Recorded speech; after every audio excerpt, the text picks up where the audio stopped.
मुस्लिम vote bank के आधार पर ये देश में लूट चली है। और इतना लूट नहीं, कभी तो कुत्ता अपने आप को शेर समझने लगता है।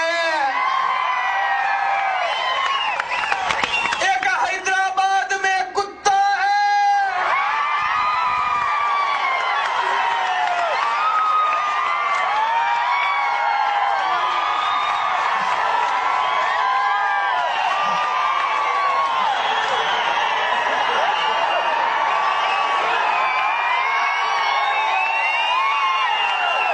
वो अपने आप को शेर समझने लगा। एक ने कहा पुलिस हटा दो,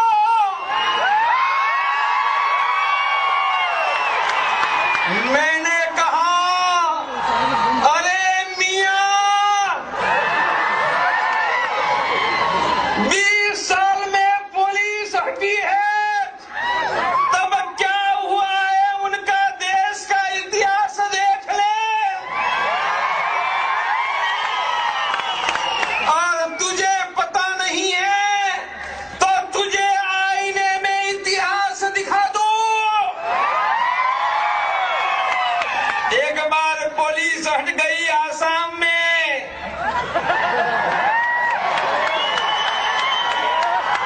वो स्थान का नाम है नेली। अरे मेरे भाइयों, फिर तो क्या हुआ, लाशों का ढेर लग गया। गिनी तो 3000 से ज्यादा लाशें थी, उनमें मियां हिंदू की लाश एक भी नहीं थी।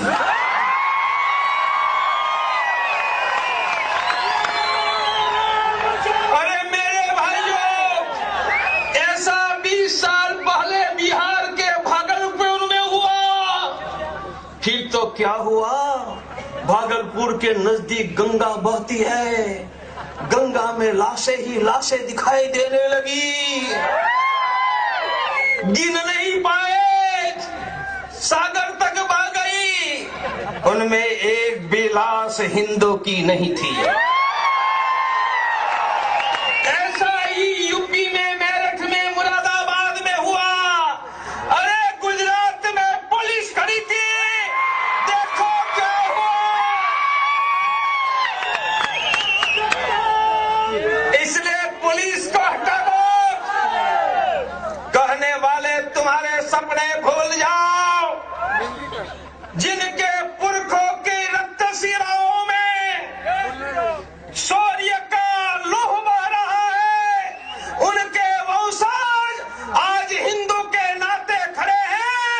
कायरों के वंशज तो हमारा धर्म छोड़कर वहां चले गए हैं।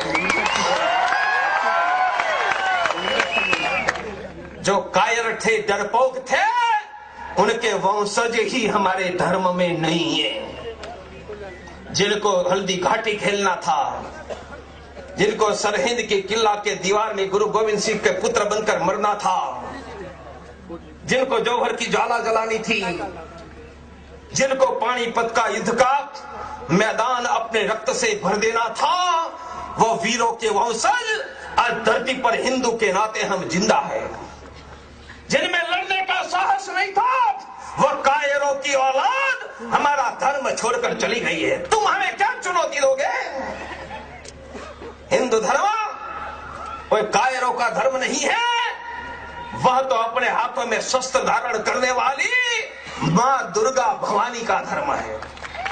हमने अपनी माताओं के हाथ में वेलन देखा होगा, आईना मिरर देखा होगा, माताओं के हाथ में लिपस्टिक देखा होगा, प्रेशर कुकर देखा होगा, वॉशिंग मशीन देखा होगा। मेरे भाइयों, मेरी दुर्गा भवानी के हाथ में प्रेशर कुकर नहीं है।